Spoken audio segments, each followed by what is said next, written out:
Good morning. Okay, fantastic. I always like to know who's in the room. Make sure I'm not on my own. I'm Talia Oni. I'll be your moderator today. I'm a public health physician and urban epidemiologist, and I'm clinical director of research at the University of Cambridge. I work in global diet and activity research, so it's a real pleasure to be here, kind of guiding the conversation.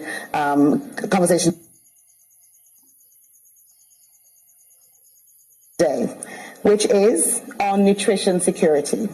So we're going to be focusing on security to highlight that we are facing, when we talk about food, what we're facing today is in fact a triple burden of malnutrition. When we often think about malnutrition, a lot of focus, and rightly so, has been on undernutrition.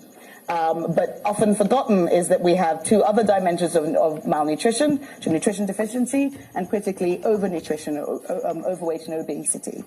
And the reality is that whilst there remains quite a fair bit of work to do on the prevalence of undernourishment globally has been going down significantly. But what is on the rise, again globally on every continent, is overweight obesity. And we've seen that more than triple since 1975. So now we have more than 2 billion people globally who are overweight or obese. So this is a significant challenge, right?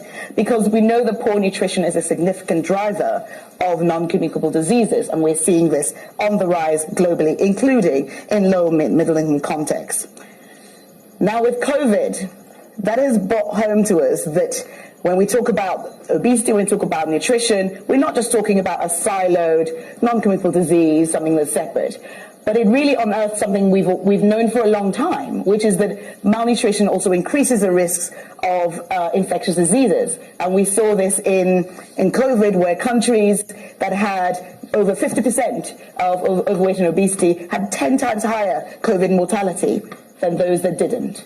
So really what we're talking about is a systemic issue. It's also important for climate change, right? Global food and agriculture is a key driver of climate change. And some of the work we've done looking at health impact of climate mitigation has found food to be one of the top 3 critical pathways if we are to get the health benefits from climate action. So what we're talking about here is a planetary health issue.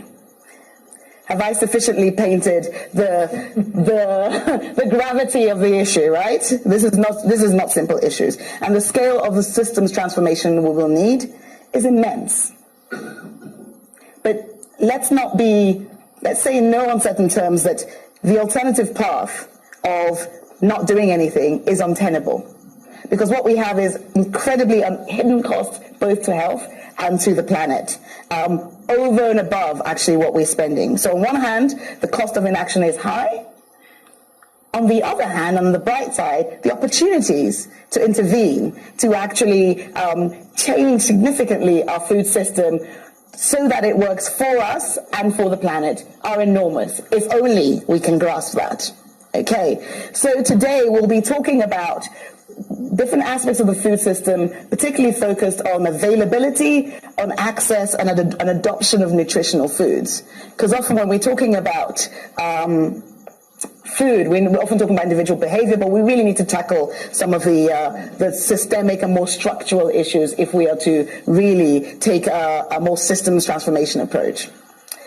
So on that note, we are honored to have His Excellency Ferdinand Marcos, the President of the Philippines, join us, and just to open up the session to share your perspective on nutrition security in your context and why it is such a priority issue for the Philippines. Over to you, Your Excellency. Thank you very much for your introduction. I'm pleased to be joining you this morning.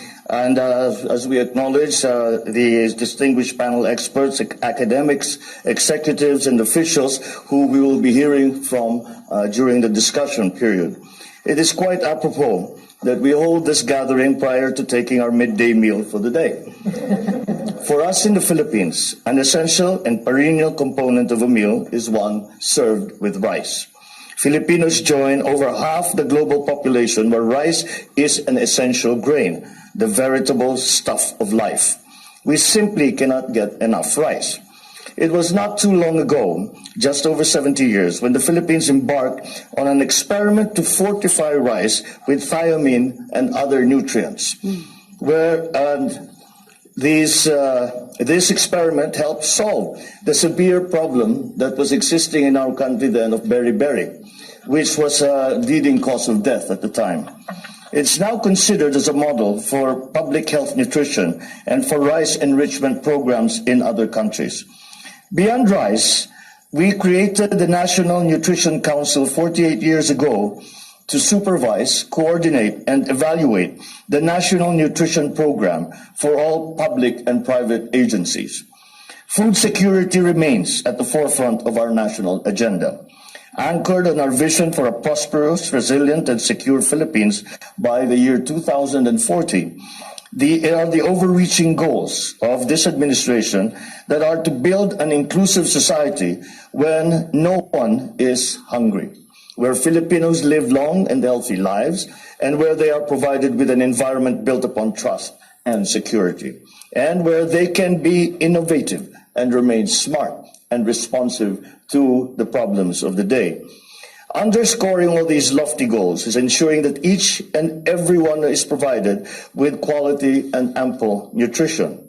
In a 2021 Global Food Security Index, the Philippines ranked a modest 64th out of 113 countries in 4 dimensions of food security metrics. We have made significant gains in the past few years, but more certainly needs to be done if we are to attain Sustainable Development Goal 2 on zero hunger. It bears emphasizing that the challenge of nutrition is different for you and for me, from your economy to mine, from us here to the people back home. Among our priority interventions are those geared towards making food available, affordable, accessible amid the looming global food and energy shortage. Government spending will focus on productivity-enhancing interventions for the agricultural sector. Research and development is going to be a very important component for this, as with the advent, as has been mentioned, with the advent of the climate change issues. The impact on climate change has to be part of that discussion.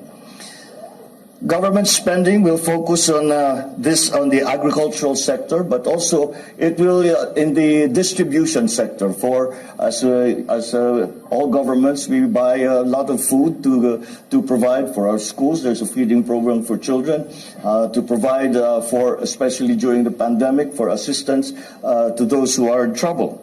And we have learned during our sessions here that systems-based and data-driven cooperation is key to achieving security, and the challenge we face in nutrition is no exception. So let me offer a few ideas. We must, first of all, boost productivity in agriculture and fisheries, including to climate-resilient technologies, and promote production even in non-agricultural areas, such as urban and vertical farming, and community gardening for subsistence supply. The food from the toil of our own hands is the food that will most nourish our bodies. We must invest in facilities, logistics, and systems that bring the nutritious food to our people, much like a grander scale of farm to table, and increase the capacity of our institutions to enforce regulations that enhance food quality.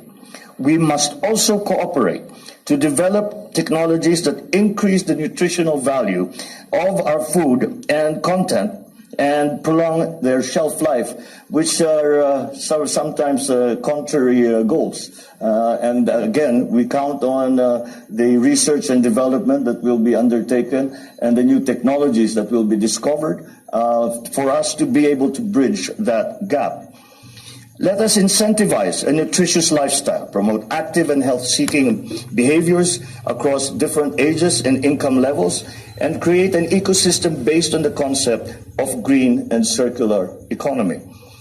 We are looking to working with the WEF and various stakeholders on a holistic and integrated plan covering both food security and nutrition security. The work of the WEF's New Frontiers of Nutrition, a vital component of the equally vital Future of Consumption platform, is commendable in this regard in providing us all with the first big leap towards nutrition security through a common paradigm on the purpose of nutrition and the future of food, and developing principles and indicators to sustain our efforts while aiming to create economic value for nutrition.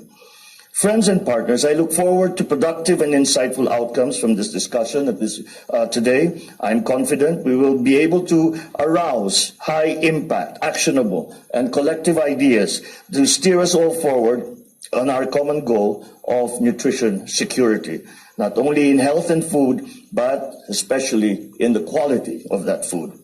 I wish you all a nutritious lunch, but not to be had before an enjoyable and productive panel session. Thank you and good night.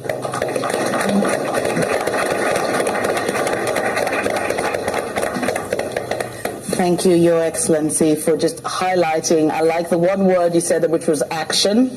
Action-oriented. So just heads up, panelists who are going to be focused on putting it down on some action-oriented approaches going forwards. Thank you very much. If I can just thank the President.